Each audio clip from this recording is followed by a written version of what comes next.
Okay दाइ के ल अब सुरु गर्नुपर्छ है दाइ सुरु गरिदिँदै अब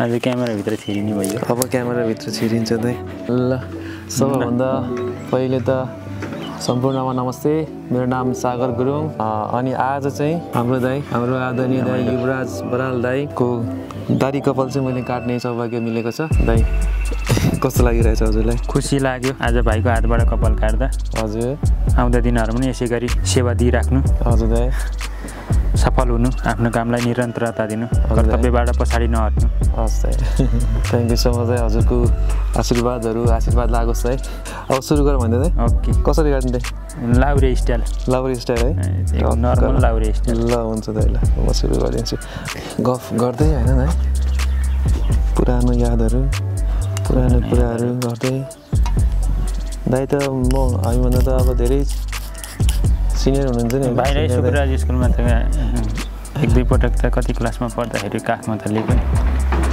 हजुर स्कुल नजाँदै आमाले लिएर जानुहुन्थ्यो हजुर जाडो सिजनमा कहिलेकाहीँ हामीलाई बाहिर पढाउने क्रममा भाइलाई नि बाहिरै लिएर आउनुहुन्थ्यो अनि अफिस कोठामा झोला राख्नुहुन्थ्यो झोलामा केही बाबुको तिम्रो लुगाहरू रहेछ भने त्यो फेर्नु पऱ्यो भने हामी गएर लिएर आउँथ्यो आमाले त्यहाँ झोला छ लिएर आउनु त भनेर पठाउनु थियो बाइ द वे हाम्रो दाइ चाहिँ हाम्रो आमा सुशीला गुरुङ सुशीला म्याडम शिष्य हुनुहुन्छ हाम्रो युवराज दाइ हाम्रो दाइको चाहिँ क्लासमेट हुनुहुन्छ मेरो कान्छी दिदीको साथी हाम्रो आमाको चाहिँ शिष्य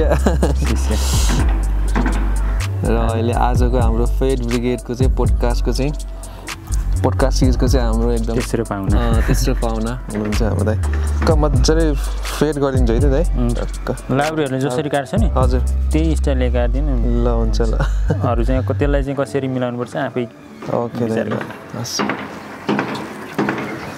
पहिला हामी केटाकेटी हुँदाखेरि हजुर दाइ बाबाले काटिदिनु हुन्थ्यो कि पुरै टक्ले बनाएर क्या अलिकति कपाल लामो भयो भने पुरै टक्ले बनायो यता आइज भन्ने बाबाको त डरै लाग्ने नि त जे पनि अनि ल कपाल भिजाइ भन्ने अनि पुरै हजुर भिडियो टक्ले बनाइदिने कि बाबाले बारमा एका दुई मात्रै आउँथ्यो हजुर कपाल काट्नु त्यस्तो बारमा काट्ने खासै सहरमा मात्रै थियो गाउँतिरको मान्छेहरूले त झुकिएर पोखरा बजार झरेको बेलामा काटे नत्र भने कोही काट्नु थिएन ल दाइ सुरु है ओके दाइले कस्तो राम्रो त्यो कृतिहरू लेख्ने हुन्छ कि मलाई एकदम मनपर्छ क्या दाइको त्यो सिर्जनाहरू भनौँ न कहिलेकाहीँ मोड चल्दा लेखिन्छ साह्रै राम्रो हुँदा यो कसरी फुर्छ दाइ हजुरको त्यो त्यस्तो सिर्जनाहरू कतिपय सिर्जनाहरू अरूको दुःख देखेर त्यो दुःखलाई आफ्नै हो भन्ने सोचेर लेख्या हुन्छु मैले हजुर कतिपय सिर्जनाहरू मैले आफ्नै भोगाइलाई एउटा सिर्जनाको रूप दिएर त्यसरी लेख्या हुन्छु साहित्यमा रुचि छ हजुर हेरौँ पछिसम्म कस्तो हुन्छ त्यो मजाले अब सबै सेभ गरेर राखिराख्नु भयो भने एक न एक दिन त्यसलाई चाहिँ होइन बरु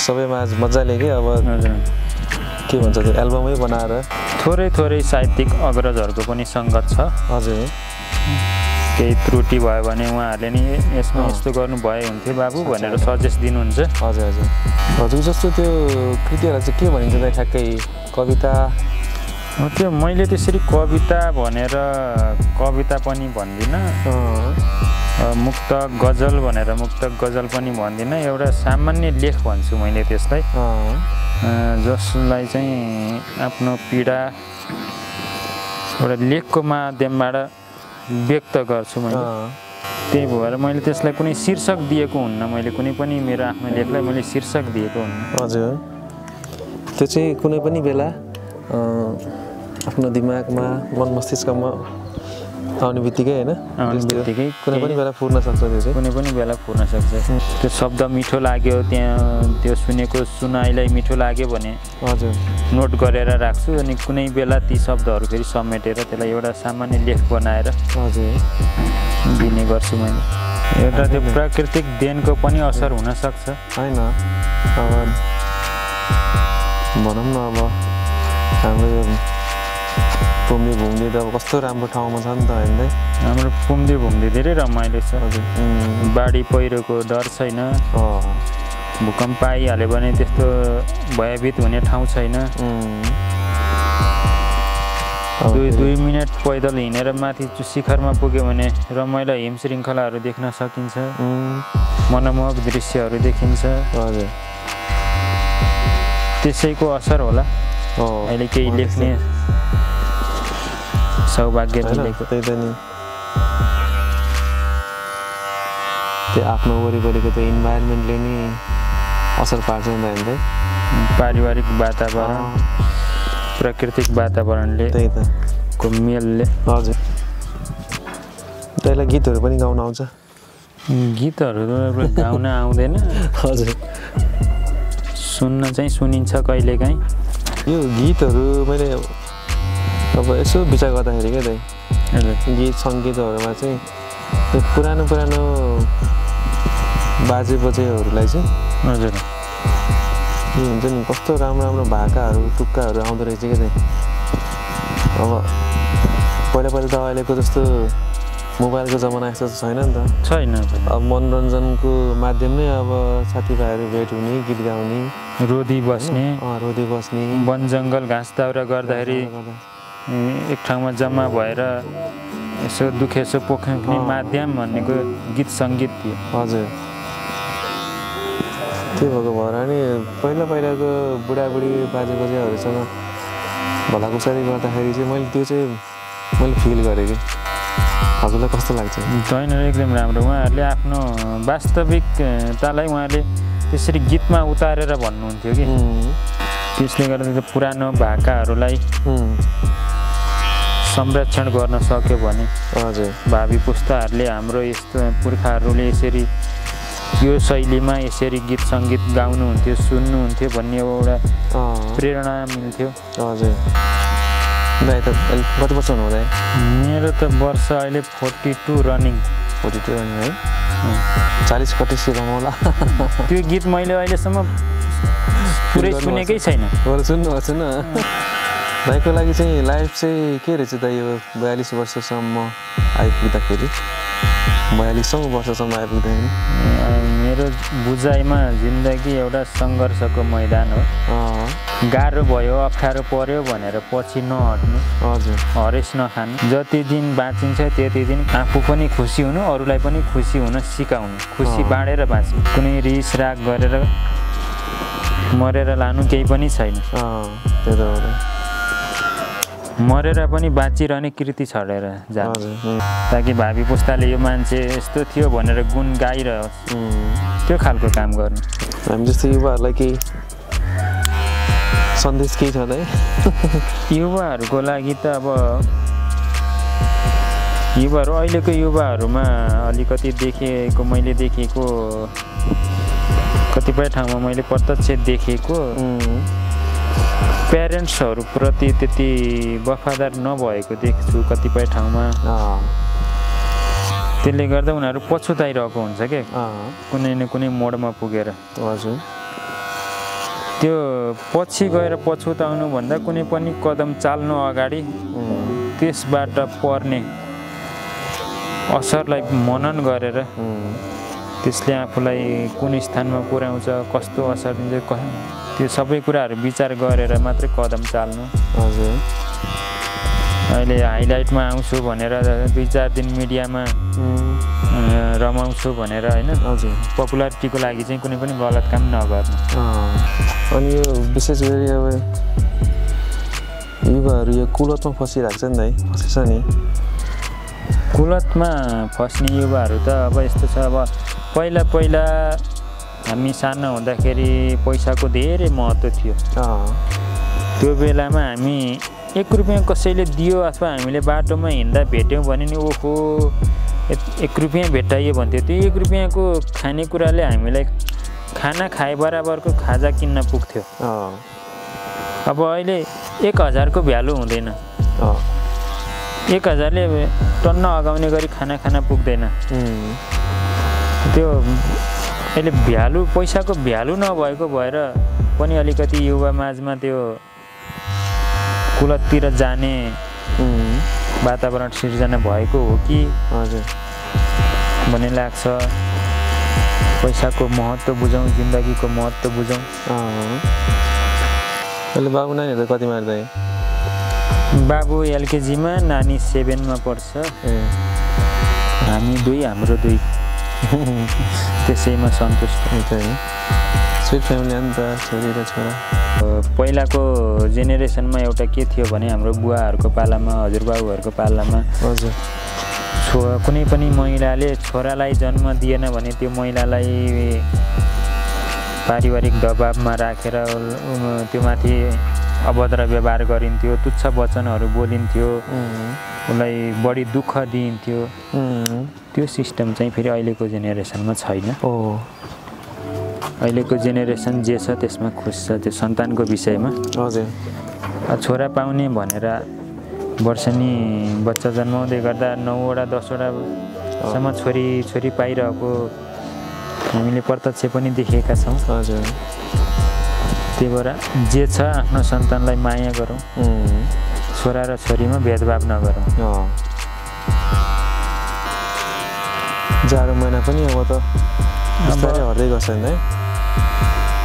पुस 15 घमायो, माघ 15 लमायो भन्थ्यो पहिला बुढाबुढीहरूले। अब माघ 15 पुस 15 लमायो, माघ 15 के अरे पुस 15 घमायो भन्थ्यो। हजुर अनि माघ 15 चाहिँ लामो भयो, लमायो। पुसबाट चाहिँ त्यति जाडो नहुने, पुस 15 पछाडि बिस्तारै जाडो हुने क्रम घट्दै जाने। माघबाट दिन लामो हुँदै हजुर त्यो खालको भनाइहरू थियो के अरे पहिला। आजभोलि त यस्ता उखानहरू सुन्नको लागि त गाउँघरतिरै जानुपर्छ। गाउँघरमा गएर 2-4 दिन गाउँमा बस्ने गाउँले बासिन्दाहरूसँग घुलमिल हुनुपर्छ। कस्तो कस्तो अब टुक्काहरू, उखान टुक्काहरू भन्नुहुन्छ कि होइन? तर उहाँहरूले जति पनि उखान टुक्काहरू बनाउनु भएको छ नि हाम्रो पुर्खाहरूले, त्यो चाहिँ एकदम वास्तविकतासँग जोडिएर बनेका छन्।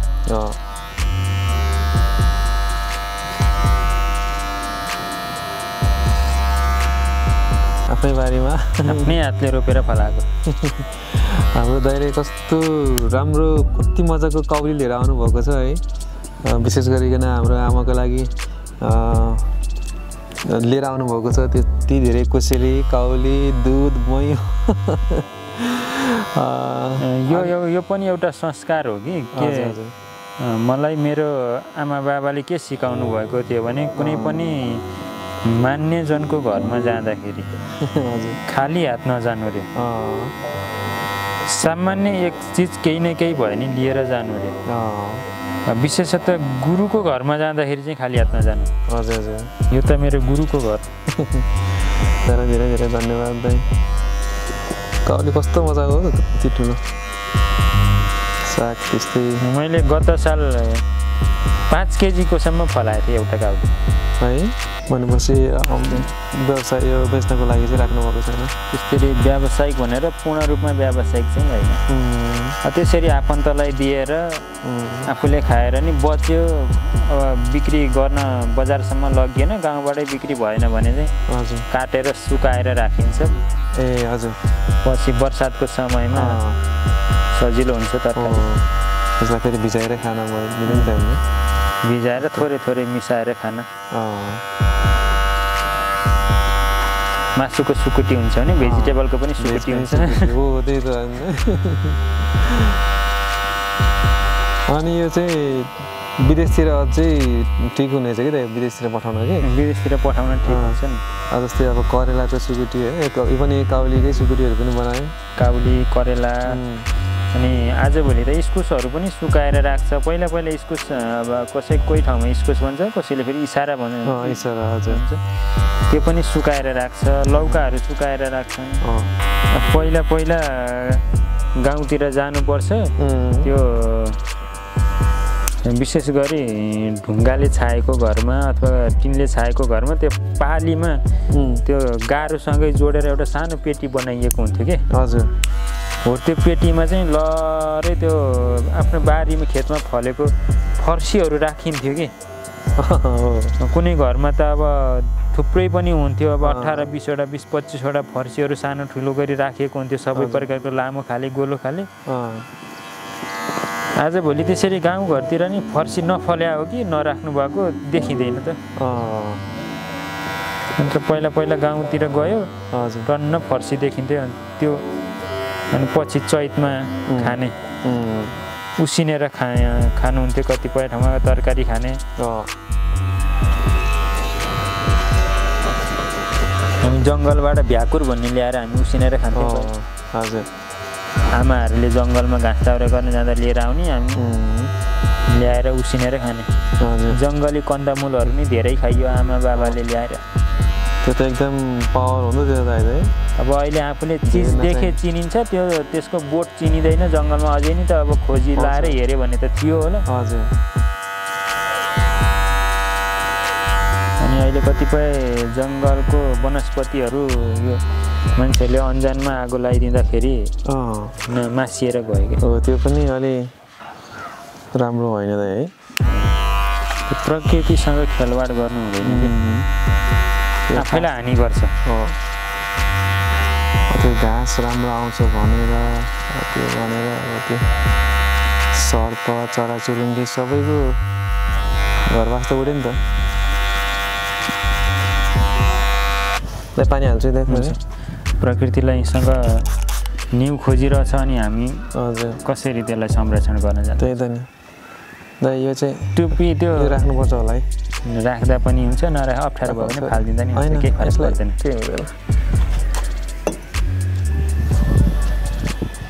अब पण्डित बाजे भए त हुन्थ्यो पण्डित बाजे परिएन फेरि जस्तो ब्राह्मणहरूले चाहिँ टुप्पी राख्छन् अब गुरुङहरू अब अर्घौँ गर्छ अनि अर्घौँ गरेपछि कहिलेकाहीँ आफ्नो पितृ बितेको दिनमा दियो बाल्ने चलन हुन्छ क्या होइन हजुर हाम्रो चाहिँ श्राद्ध गर्नुपर्छ कि वर्षमा 2 चोटि हाम्रो ब्राह्मण क्षेत्रीहरूले हजुर मरेको दिनमा र अनि 16 श्राद्ध भन्छ हो त्यति बेलामा चाहिँ मरेको दिनमा कुन तिथि परेको छ त्यो तिथिमा चाहिँ श्राद्ध गर्नुपर्छ हजुर त्यो श्राद्ध गर्ने बेलामा टुप्पी गाँठो पारेको हुनुपर्छ कि अनि टुप्पीलाई चाहिँ पण्डितको भाषामा शिखा भन्छ कि हजुर त्यसले गर्दाखेरि हुनै पर्यो होइन गाँठो पार्नको लागि त हुनै पर्यो भनेर मेरो अहिलेको युवराज बराल भनेर भन्यो भने उनीहरूले चिन्दैन हजुर नवराज बराल भन्यो भन्छ हजुरलाई नवराज बराल भनेर चिन्छ है युवराज भन्ने त युवराज भन्ने त पछि त्यो राशिको नाम रहेछ त्यही नामबाट नागरिकता बनाएको सर्टिफिकेट अब अरू सर्टिफिकेटहरू बनाएको भएर अहिले चाहिँ युवराज बराल त्यसरी भएको हजुर नत्र स्कुल पढ्दाखेरि मेरो चिनिएको नाम भनेको नवराज बराल नवराज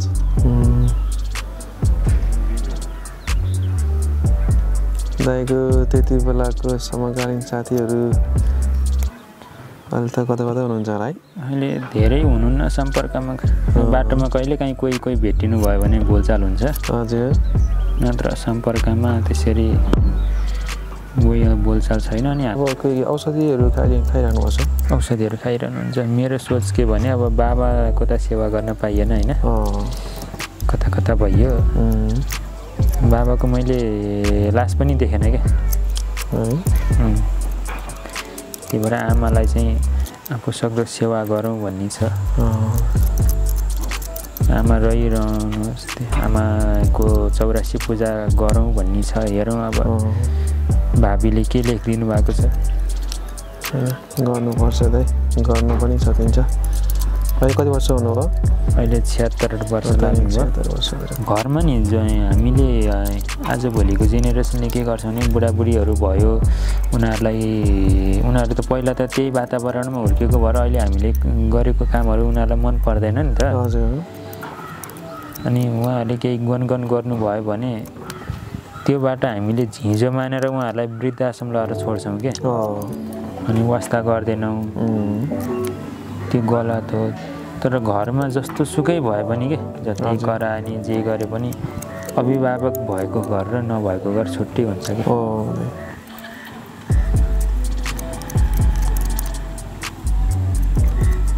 चौतारी छ चौतारीमा रुख छैन भएको रुखले नि छाया दिँदैन भने त्यो चौतारीको महत्त्व नै हुँदैन कि हजुर घरमा अभिभावक भएको र नभएको पनि त्यस्तै हुन्छ मेरो फेरि 2टा छ के भुमरी त्यहाँ त है यहाँ छ 2टा भनेको 2टा बुढी हुन्छ भन्थे हजुर पहिला बुढाबुढीहरू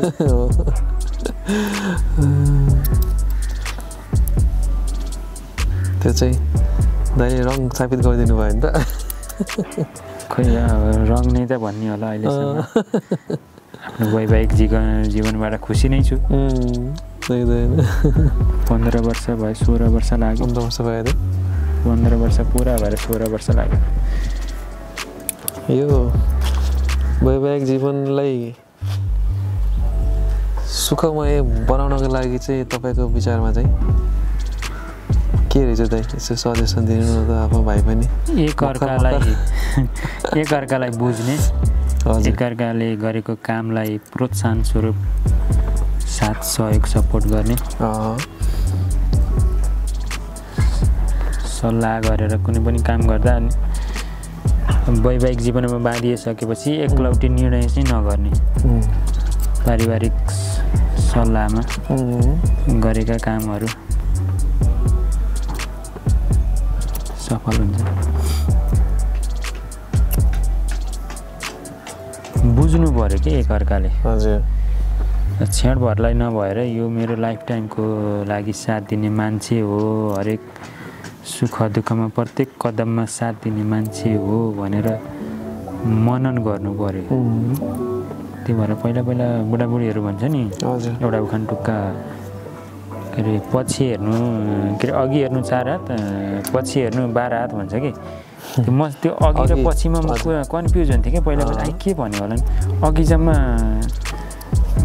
4 हात हेर्ने भन्छ पछाडि 12 हात हेर्नु भन्छ पछाडि के देखिन्छ र 12 हात हेर्ने भनेर भन्थ्यो र बुझ्दै जाँदा चाहिँ त्यो भनेको भविष्यको लागि सोच्नु विचार गर्नु कुनै पनि कदम चाल्दाखेरि वर्तमानमा लाई हेरेर मात्रै कुनै पनि निर्णय नगर्नु भन्न खोजेको रहेछ कि त्यो भनेको भविष्य सोचेर मात्रै कदम चाल्नु हजुर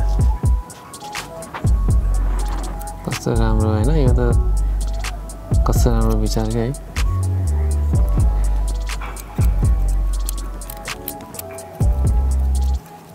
लाइफ टाइम काम लाग्ने उसहरू हो नि त होइन त सामान्य कुरामा मनमुटाव भएर छुटिनु हजुर एकले अर्कालाई सहयोग नगर्नु त्यो चाहिँ गर्नु हुँदैन कि दारी त टक्लै बनाइदिने हो नि त टक्लै बनाइदिने है सबै क्लिन सेप जुङ्गा सबै